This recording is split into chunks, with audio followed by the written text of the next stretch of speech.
Bueno, ya está con nosotros justamente la asambleísta y candidata a la Asamblea Nacional, Paola Cabezas, quien nos acompaña pues esta mañana en Himno Nacional. Le agradecemos que esté con nosotros y vamos a abordar justamente estos temas legislativos que nos preocupan y también un poquito de cuál va a ser su propuesta para este nuevo periodo en la Asamblea Nacional. Bienvenida, Paola, gracias por estar con nosotros en Himno Nacional.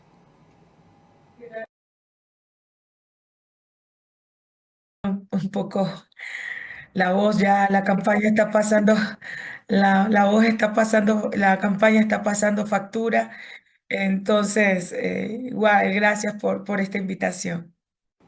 Sí, y antes de abordar así a profundidad los temas, veíamos recientemente un reportaje, lo rodamos ahorita, de que ya está listo este informe, este primer informe para debate en el Pleno de la Asamblea Nacional por parte de la Comisión Ocasional de esta reforma constitucional que plantea, pues, o que es la intención del presidente, de que retornen las bases militares extranjeras. Si bien este informe no define posturas, que es lo que decían algunos asambleístas consultados allí, ¿cuál va a ser la posición de la Revolución Ciudadana o cuál es la posición de la Revolución Ciudadana respecto a esta propuesta, a este planteamiento del Ejecutivo?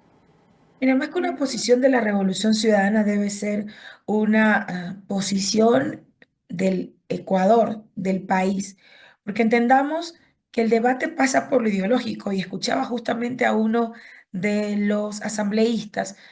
Porque como deja abierto, no dice bases extranjeras de qué país, va a depender de quién gobierne. Si soy mejor amigo de Putin o de o de China, seguramente damos viabilidad para que las bases sean chinas o rusas. Si tengo una mejor afinidad política o mis relaciones bilaterales están mejor con Estados Unidos, las bases son de Estados Unidos.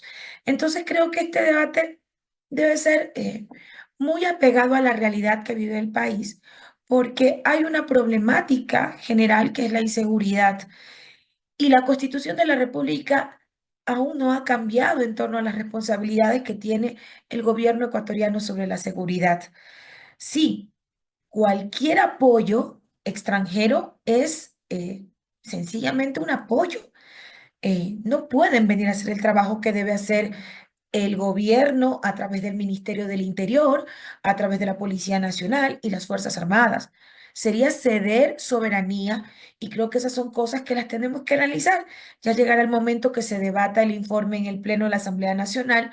Yo pedí licencia sin sueldo, estoy con licencia sin sueldo haciendo campaña. Hay una alterna que está justamente en mi curul. Entonces estoy un poco desentendida de cuál es digamos, eh, el contenido del informe.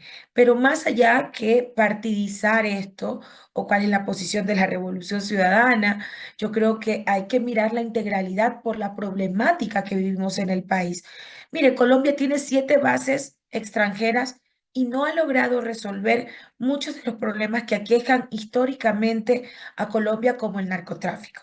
Eso es una cosa que aún sigue luchando ese país y que creo que también debemos hacer análisis y que esperamos que la comisión haya podido recabar la mayor información de técnicos para que el informe nos pueda dar a los asambleístas luces a la hora de tomar una decisión. Pero cuidado, porque ya nos pasó con la consulta popular. Dijeron que con la consulta popular y las reformas al COIP íbamos a tener más herramientas para la lucha contra la inseguridad. Bueno, hemos incrementado las penas en sicariato, en terrorismo, en extorsiones. Oiga, siguen matando, siguen extorsionando. Y aquí el tema es el sistema que está corrompido. Jueces, fiscales, narcogenerales, todos en contubernio desde la institucionalidad que se los permite para delinquir. Entonces, Tere, ojalá no sea una nueva bola de humo que nos tiene entretenidos y que no va a resolver estructuralmente el problema de la inseguridad. Claro que sí.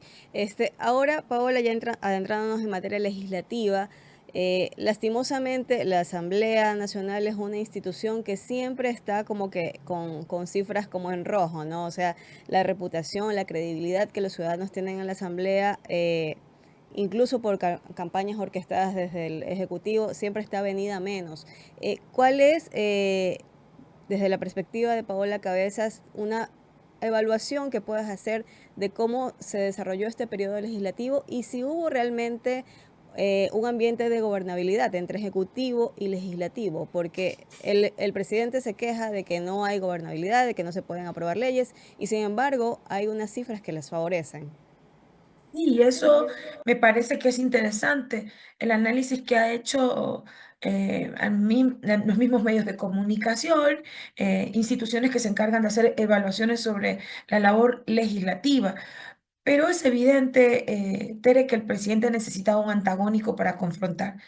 Él dice, he aprobado leyes a través de la Asamblea Nacional. Gracias. Bueno, esas leyes fueron aprobadas con votos de varios legisladores, incluido en ocasiones de nuestra bancada. Y cuando enviaba proyectos que para nosotros rayaban en inconstitucionalidad o no cumplían normas de la ley orgánica de la función legislativa, ¿qué hacíamos? Proponer cambios a esos artículos para que gane el país. Siempre fue así. Pero el presidente de la República necesita mantener esta confrontación o este choque de trenes para decirle a la gente que somos nosotros que no hemos dejado trabajar. Mientras tanto, yo, por ejemplo, presido la Comisión de Garantías Constitucionales, Derechos Humanos, Derechos Colectivos y la Interculturalidad. Antes de salir o de pedir licencia sin sueldo, dejamos aprobado dos proyectos muy importantes, la Ley de Discapacidades y la Ley del Adulto Mayor. Está dentro de toda la lista de proyectos de ley o de leyes vetadas por el presidente de la República. Entonces, ¿qué mensaje le está dando a las personas con discapacidad? ¿Qué mensaje le está dando a las personas adultos mayores? ¿Qué mensaje le da a los jóvenes? Porque también se archivó, se vetó la ley de empleo joven. Entonces, no entendemos la verdad. ¿Qué logra el presidente o qué quiere posicionar el presidente con estos vetos totales a leyes importantes y fundamentales para el país? Pero tenemos que seguir trabajando más allá de que ahora haya existido una para por el tema de la campaña. Creo que tenemos muchas responsabilidades que cumplir con el pueblo ecuatoriano, más allá que tengamos un colegislador que está en campaña permanente y que necesita desprestigiar a la Asamblea para justificar su campaña. Sí, yo creo que por ahí va el asunto. Pero en todo caso, Paola, es importante también recordar cuántas leyes ha aprobado este corto periodo legislativo. Recordemos que igual este es un periodo que está completando, o sea, esta asamblea está completando un periodo de una muerte cruzada, ¿no? En todo caso, en este corto tiempo, ¿cuántas leyes se han aprobado? ¿Cuántas han sido iniciativa del Ejecutivo? ¿Cuántas del Legislativo? Para un poco tener un panorama más claro. No tengo el dato exacto de cuáles son las leyes provocadas o que han sido iniciativa del Ejecutivo. Por lo general, las leyes económicas urgentes, que han sido entre tres o cuatro que ha enviado el presidente de la República. Estamos hablando de cerca de 29 leyes. Estamos llegando ya a 30 leyes que solo lo hemos aprobado en este año, en estos 14 meses de trabajo. Y creo que eso demuestra el rendimiento y el trabajo que hacen las comisiones, porque usted sabe que lo que se trata en el Pleno es el trabajo que hacemos las comisiones. En mi caso, en mi comisión, pusimos de esas leyes, hemos puesto tres leyes.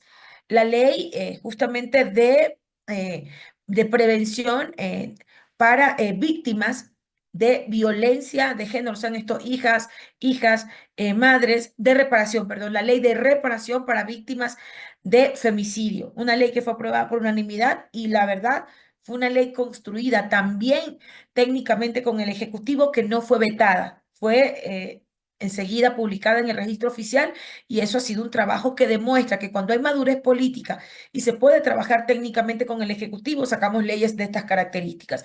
Y las otras dos leyes que tristemente fueron vetadas por el Ejecutivo no van a poder ser tratadas por un año después justamente de la aprobación y eso sí es lamentable porque hay mucho trabajo, hay vínculos con la ciudadanía, las organizaciones de discapacidades, al igual que las personas adultas mayores tenían una gran expectativa de esa ley. Sin embargo, fueron vetadas, pero son parte de toda la producción legislativa que hemos tenido durante este año. Sí, bueno, estábamos revisando algunas encuestas y tenemos aquí una de estrategias, si la tienes a la mano, Leo, sí. Bueno, en esta encuesta que estamos ahorita revisando, tenemos aquí una intención de voto justamente para la Asamblea.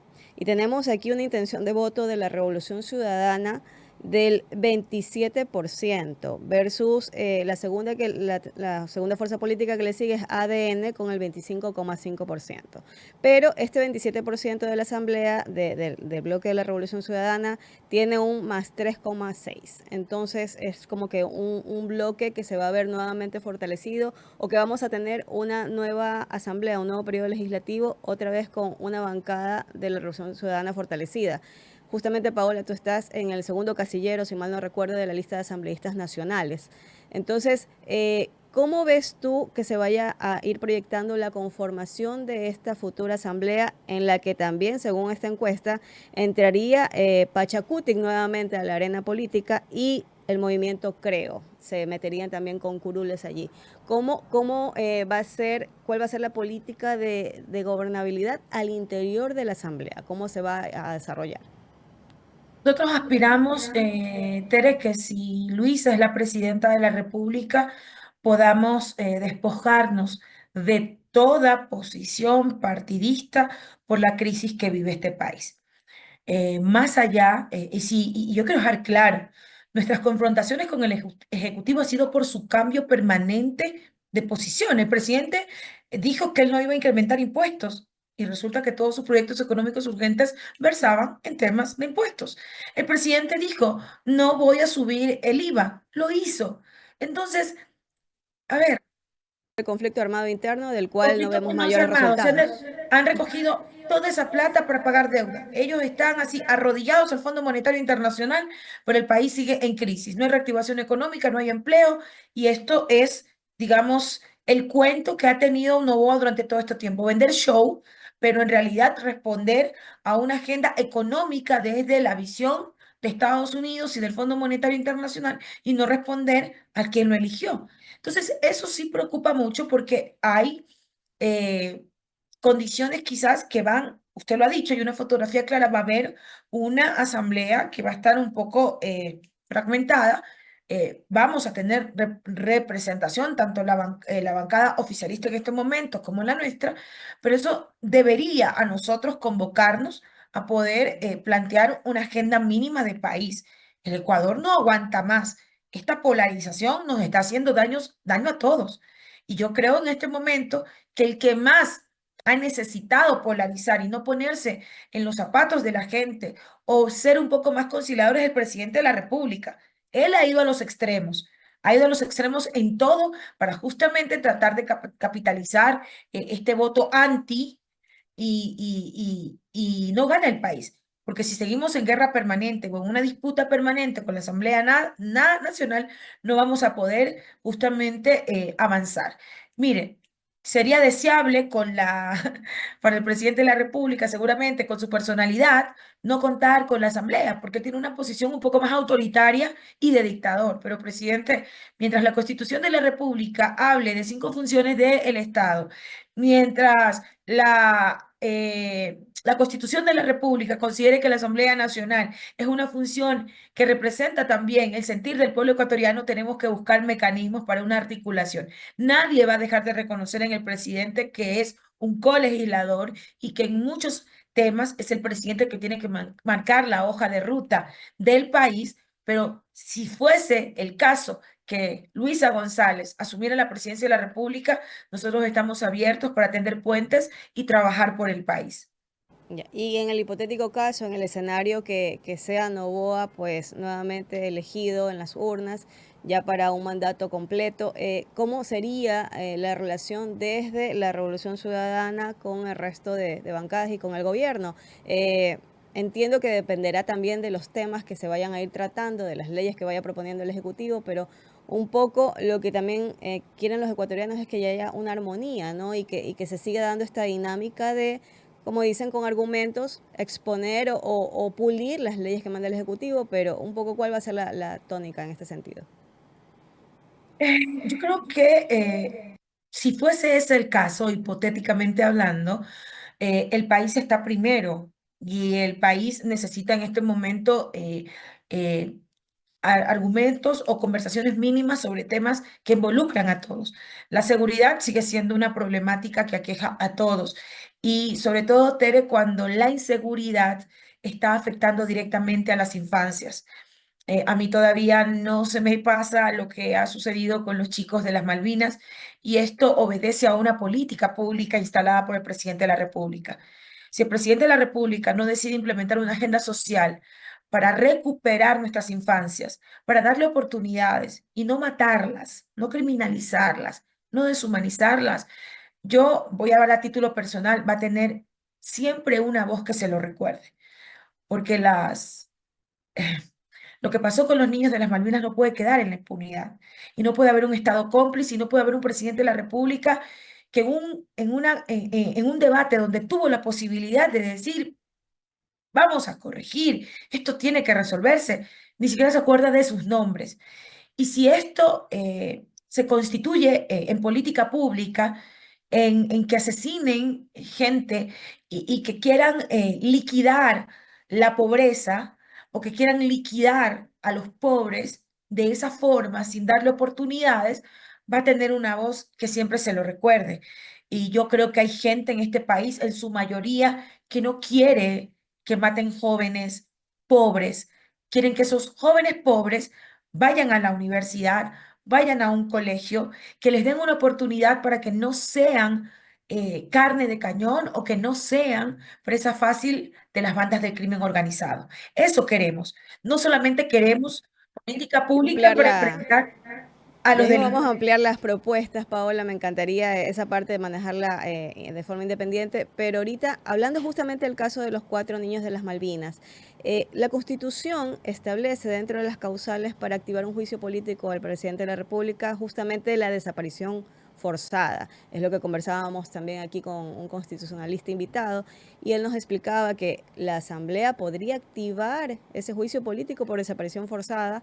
En el caso de que Daniel Noboa pues sea electo nuevamente presidente de la República, en caso de darse ese escenario, ustedes como Revolución Ciudadana en la bancada que quede electa, ¿impulsarían este juicio político, activarían esta figura?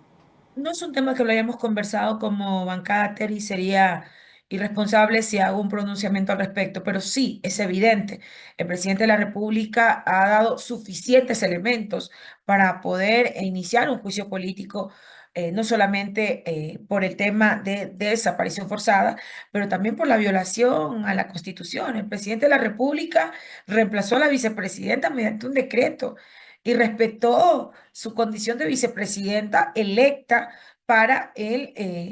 Ha venido haciendo un montón de cosas que en realidad riñen con la Constitución y con la ley. Entonces, no hemos hablado como bancada eso, pero al retornar de la vacancia legislativa en la que nos encontramos, seguramente ya habrá condiciones para conversar y hablar del tema. Sería prematuro en este momento, pero sí, el presidente ha dado absolutamente todos los argumentos para que la Asamblea Nacional pudiera iniciar un juicio político en su contra. Ya hablando de propuestas, Paola, eh, quisiéramos saber a título tanto como bancada, como Revolución Ciudadana y como a título personal, cuál es la propuesta que tiene la Revolución Ciudadana y Paola Cabezas para este nuevo periodo legislativo que se nos viene. Bueno, como bloque nosotros vamos a viabilizar absolutamente todas las reformas y propuestas legislativas de la presidenta Luisa González. Primero, porque su eje o su plan, que tiene tres ejes, protege, impulsa y genera, requiere no solamente del plan que ya está listo para ejecutarse, pero requiere de recursos. Yo creo que es muy importante en el primer momento que lleguemos a la Asamblea Nacional, luego de que Luisa González ya sea posesionada como presidenta de la República, plantear la reforma al artículo 137 del Código Orgánico y Financiero, en donde se bloquea la posibilidad que el Ejecutivo pueda optar por los recursos de libre disponibilidad que se encuentran en las reservas internacionales. Hay cerca de 8.500 millones que están fuera y que necesitan ser traídos al país, por lo menos de esos unos 2.500, 3.000 millones para que Luisa pueda empezar desde al menos el primer día de su mandato, contando con recursos para poder implementar su plan. Que allí, insisto, esa sí es una potestad de la Asamblea Nacional por petición de la Presidenta de la República, reformar ese artículo, el 137, para que ella pueda tener esos recursos. Automáticamente tenemos que empezar con reformas que vayan de la mano para la implementación del plan Protege. La depuración de las fuerzas públicas es necesaria, Tere.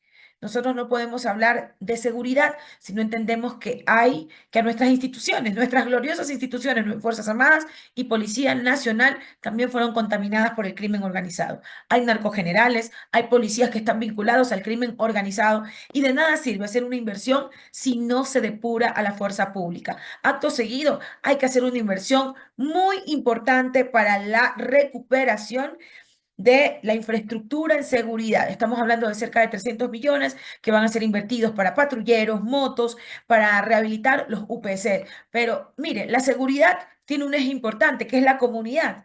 La gente vive con miedo, Tere. La gente no quiere salir de su casa. Los espacios públicos, los lindos parques que podamos tener, ya no son un espacio recurrente de la familia porque justamente el tejido social se ha roto.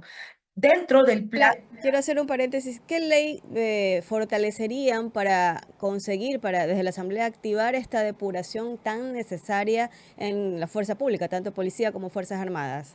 Mire, qué interesante la pregunta, porque aquí, si estamos hablando de reformas que hemos hecho durante todo este tiempo, es más, justamente en diciembre se hizo la reforma, la última reforma al COIP, obedeciendo a la consulta popular, aquí se han incrementado penas. No le debemos al país absolutamente nada en cuestión de reformas que tengan que ver con la seguridad. Si algo necesita la presidenta es apoyo de la Asamblea Nacional para contar con recursos y que exista liderazgo para enfrentar al crimen organizado. Es eso. Acá no hacen falta leyes, falta presidente, o en este caso, falta presidenta, falta equipo, falta decisión y políticas públicas. Entonces, eso es lo que tiene que hacer la presidenta Luisa González al asumir su mandato. Por eso quiero ser clara, Tere. Mire, no nos vamos a inventar el agua tibia. La Asamblea no hace obras. La Asamblea es el ente de fiscalización y es el ente que también genera leyes para que se conviertan en política pública, pero nosotros no vamos a desperdiciar el tiempo si sabemos que hay leyes que ya hemos reformado y que pueden ir de la mano con las necesidades que tiene en este momento o podría tener el gobierno de Luisa. Vamos a hacer las reformas que sean necesarias para la implementación de su plan. En lo personal, tengo algunas leyes que estoy trabajando justamente dentro de la comisión que presido. Está justamente el Código de Comunas, Comunidades, Pueblos y Nacionalidades. Es un código muy importante. También estamos tratando, ya abocamos conocimiento de la ley de consulta prelegislativa. Esta ley es muy importante porque apuerta del interés del gobierno de querer continuar con proyectos mineros y de extracción minera en ciertos sectores. Al no existir norma expresa, el gobierno está interpretando la ley a su antojo y no está haciendo el proceso de consulta prelegislativa o consulta libre e informada que se tiene que hacer con las comunidades y están pasando cosas que no deben suceder. La Constitución es clara, si hay cualquier proyecto de impacto en comunidades donde habiten afrodescendientes, indígenas o motubios, deben ser consultados. Y esa ley es parte de las prioridades que en lo personal, pero que también en lo colectivo tenemos para seguir avanzando dentro de la Asamblea Nacional. Y en materia de fiscalización, ¿ustedes tienen también una agenda quizás? ¿Van a impulsar algún proceso de fiscalización puntual de pronto al tema de la crisis energética o algún juicio político que tengan previsto con alguna autoridad en funciones? Bueno, el caso Progen ya empezó justamente un proceso de fiscalización luego de la resolución que se votara dentro del Pleno de la Asamblea Nacional. Y esto decantará, Tere, por lo que hemos podido vislumbrar, decantará en que se pueda iniciar un juicio político contra la funcionaria a cargo del tema. Yo creo que es público que se entregaron cerca de 30 millones a una empresa que no tenía capacidad ni conocimiento sobre el tema energético. Adicionalmente, los recursos que se han entregado para las barcazas, cerca de 300 millones, creo que hay que hacer una fiscalización rigurosa porque este gobierno, aprovechándose de la crisis energética, se dedicó a hacer negocios. No quiso estabilizar las termoeléctricas, no quiso estabilizar o poner en práctica o poner en funcionamiento el plan de electrificación que cuenta el país. No, prefirieron ellos mandar a la gente a comprar generadores porque algún amigo de Novoa seguramente se beneficia cuando con menos recursos se puede justamente estabilizar. Luisa sabe cómo hacerlo. En el plan Genera está clarísimo lo que vamos a hacer a corto tiempo. Vamos a tomar los recursos y a través de emergencia poner a funcionar Termoesmeraldas 1 y 2. Se empieza la construcción de otra termoeléctrica también en Esmeraldas y vamos justamente a darle todo el soporte y mantenimiento a nuestro parque termoeléctrico, porque algo que no se ha dicho, Tere, los estiajes van a continuar, las lluvias hoy nos acompañan, parece que Diosito nos quiere mucho, pero esto, de acuerdo a la gente, los técnicos, los meteorólogos han dicho claramente que las lluvias no se van a extender mucho y es muy probable que en próximos meses volvamos a tener apagones. Entonces hay que tener un plan, la verdad no ha hablado del plan, él parece que va a seguir importando barcazas para seguir haciendo negocios y creemos que la solución está enfrentándola aquí, con nuestras propias condiciones, con nuestros propios recursos, porque contamos con ellos. Justamente, Paola, para aclararle a la ciudadanía que, por cierto, tenemos una importante conectividad de seguidores que están pendientes, pero de esta entrevista, y bueno, les mandamos saludos a todos en un momento más.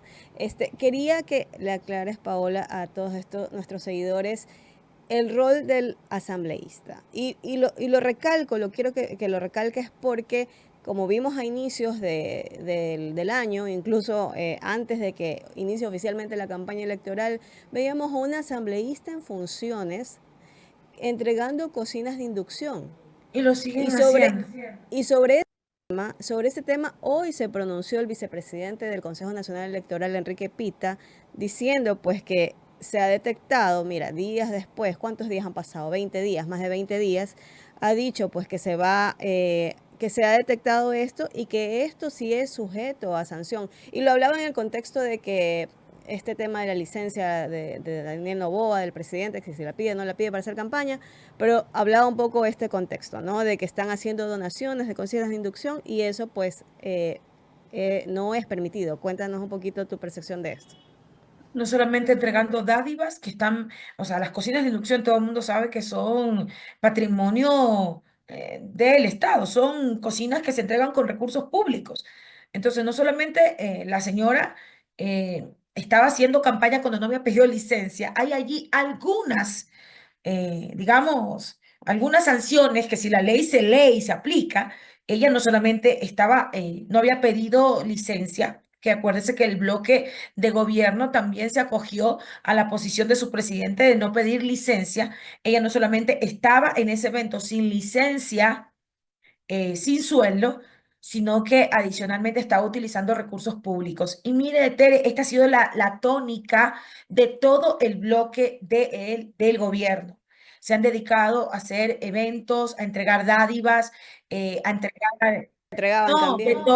de todo, entregar cocinas, a entregar ropa, están aprovechándose de la necesidad de los sectores empobrecidos del país para hacer todo este tipo de eventos. Entonces, para quienes nos escuchan, se pierde el rol del legislador, porque mucha gente cree, y luego que volvamos a la asamblea, cuando uno va a una visita en territorio, te reclaman, oiga, ¿usted por qué? Mire el alcantarillado, mire la calle, mire que no me han intervenido esto, mire, ¿por qué no me ayuda con lo de acá?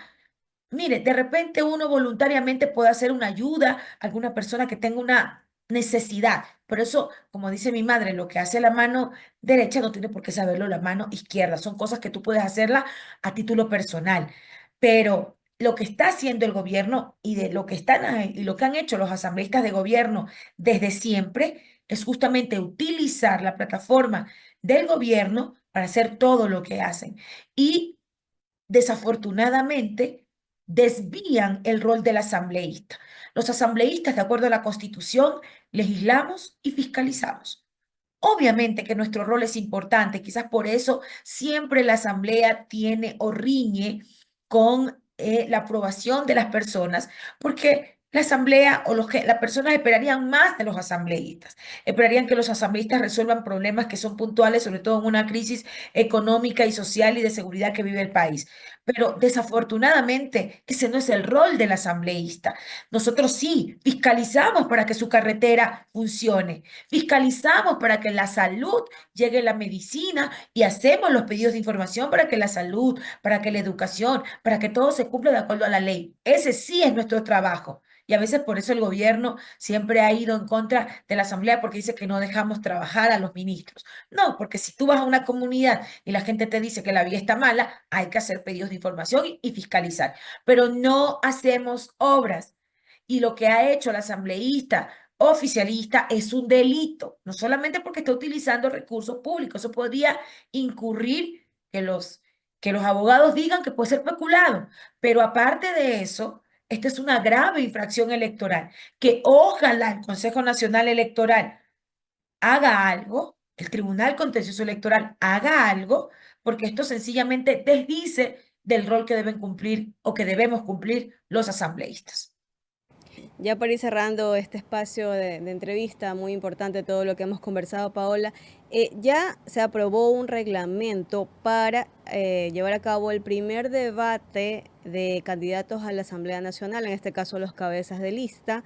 Eh, Veíamos en las declaraciones que habían confirmado 10 de 12 cabezas de lista candidatos a la Asamblea. Y quería saber, ¿la Revolución Ciudadana a través de Raúl Chávez va a participar en este espacio al final? Porque creo que él y otra persona más son los que no han confirmado todavía su participación. Voy a hacerme responsable de lo que voy a decir. Entiendo que él a título personal ha decidido no participar. No es la posición del bloque. Entendamos que hay una alianza, él representa a otro partido político, seguramente su partido habrá decidido no participar, pero no es la posición de nuestro bloque. Justamente quien está en la coordinación de la campaña de nuestro bloque hizo hizo